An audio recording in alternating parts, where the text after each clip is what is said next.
বক্তব্য, তারেক রহমানের যে বক্তব্য, তিনিও কিন্তু এরকমই বলতে শুনলাম আমি, যে এই যে বিভেদের কথা বা এই ধরনের প্রসঙ্গগুলো টেনে এনে মানে যারা গণহত্যাকারী, যাদেরকে বিদায় করা হয়েছে, তাদেরকে আসলে সুযোগ করে দেয়া হচ্ছে কিনা। দেখেন, আমি একটা কথা বলি আপনাকে, সেই জিনিসটাই জানেন, অনেক কিছু তো রাজনীতিতে অনেক কিছু বলা হয়, বিভিন্ন মানে আপনি দীর্ঘমেয়াদী চিন্তা থেকেও বলা হয়। আলটিমেটলি এখন আমাদের সামনে, এই রাজনৈতিক দলগুলোর সামনে সবচেয়ে বড় ইস্যুটা কি, বড় ইভেন্টটা কি? সবচেয়ে বড় ইভেন্ট হলো সামনে নির্বাচন, এবং নির্বাচনের প্রধান কাজ থেকে ভোট পাওয়া, মানুষের কাছ থেকে ভোটটা নিজের বাক্সে নেওয়া, এই তো। এবং এই ভোটটা নেবেন কীভাবে?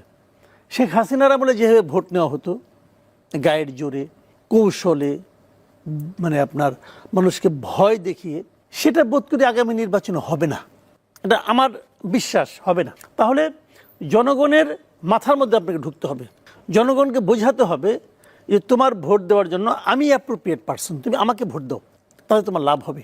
এটা জনগণকে বোঝাতে হবে, মানে এজেন্ডাটা দেয়া। হ্যাঁ, মানে জনগণকে বোঝাতে হবে, জনগণের আস্থায় নিজেকে নিতে উপস্থাপন করতে হবে, নিজের দলকে উপস্থাপন করতে হবে। সেই জায়গায় বিএনপি কিন্তু ভালো খেলছে।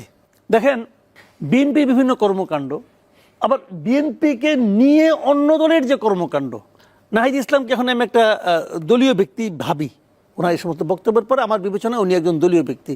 নাহিদ ইসলাম অথবা মাহফুজুল আলম, হ্যাঁ মাহফুজ আলম, এই লোকগুলিকে এখন আমি এক দলীয় ক্যারেক্টার হিসেবে চিন্তা করি, বিবেচনা করি।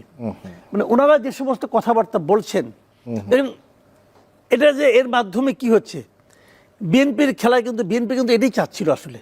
কিভাবে আমি বলি আপনাকে, মানুষের মধ্যে একটা ধারণা জন্মে গেছে না এখন, অথবা আওয়ামী লীগের মধ্যে একটা ধারণা জন্মে গেছে না যে আমাদের বোধহয় বিএনপিকে ধরেই সামনে অগ্রসর হতে হবে। আমরা যদি এই রাজনীতির মাঠে পুনর্বাসিত হতে চাই, তাহলে বিএনপি আমার জন্য একটা ভরসা।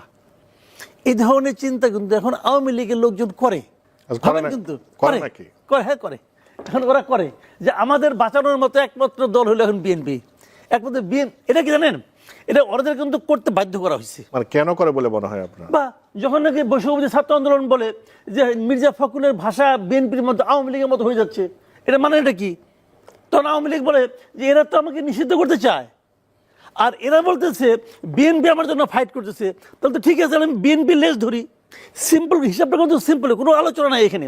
এবং বিএনপির অনেক নেতা আড়ালে অবডালে থেকে সত্য মিথ্যে জানি না, তারা তো এভাবেই বলে যে বিএনপির সঙ্গে প্রয়োজনে যুগপথ আন্দোলন করে আমরা গণতন্ত্র ফিরিয়ে আনবো।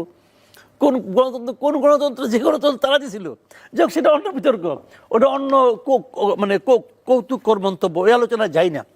কিন্তু সাধারণ মানুষের মধ্যে এক ধরনের ধারণা কিন্তু তৈরি করা হচ্ছে, কিছুটা বিএনপি তৈরি করছে, কিছুটা বিএনপি এই ছাত্রদেরকে আমি বলবো এটা মানে কি বলবো, একটু উস্কে দিয়ে তাদের মুখ দিয়ে বলাচ্ছে।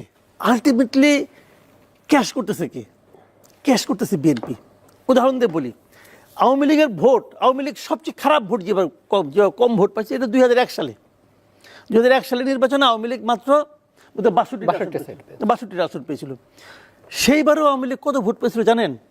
2,26,65,000 ভোট।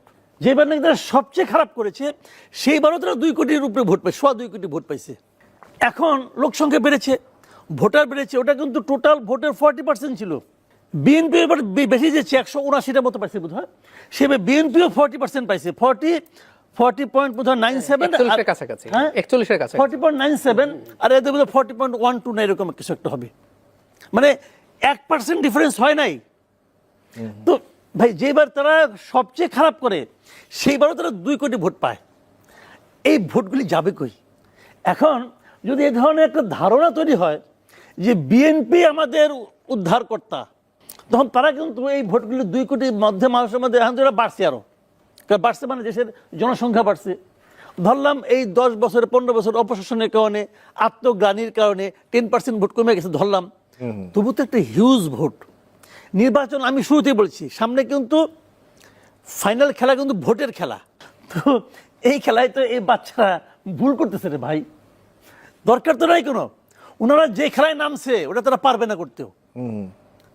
ওনারা যদি আওয়ামী লীগকে যদি মনে করেন, যদি আওয়ামী লীগকে এখন মানে ভোটের থেকে বাদ দিয়ে দেয়, কারণ আওয়ামী লীগ ইলেকশন করতে পারলো না, ওরা তো মনে করলো জিতলো, আমি তো মনে করি হারলো। হারলো এই কারণে